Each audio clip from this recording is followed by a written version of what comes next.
তো self training এ তুমি কি করবে আসলে?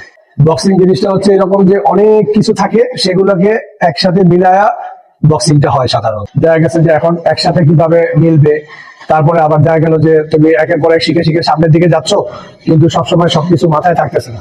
তুমি যখন সেলফ ট্রেনিং করতে আসতেছো, দেখা গেছে কিছু একটা জিনিস ট্রেনিং করছো, তো আরেকটা করো নাই।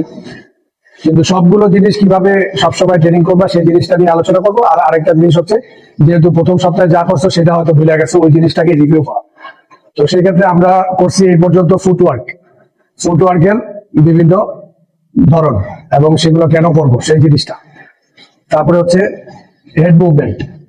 ডিফেন্সের মধ্যে একটা জিনিস ছিল হেড মুভমেন্ট, আরেকটা জিনিস ছিল হ্যান্ড দিয়ে ডিফেন্স করা। আমরা করছিলাম হচ্ছে ফুটওয়ার্কের বিভিন্ন ধরন এবং ওই ফুটওয়ার্ক গুলো আমরা কেন করি সেটা। তারপরে আমরা করছি হেড মুভমেন্ট, হেড মুভমেন্ট হচ্ছে ডিফেন্সের অংশ। হেড মুভমেন্টের সাথে আবার কাউন্টার পাঞ্চ করছি।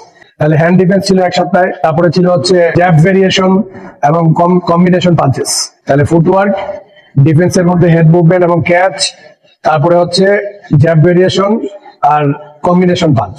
এই কটা জিনিস আমরা মোটামুটি এই পর্যন্ত তোমরা পাইছো। তো সেই ক্ষেত্রে আমরা এখন যদি আলোচনা করি ফুটওয়ার্কের ব্যাপারে। ফুটওয়ার্ক যেমন আমরা শিখছি হচ্ছে লং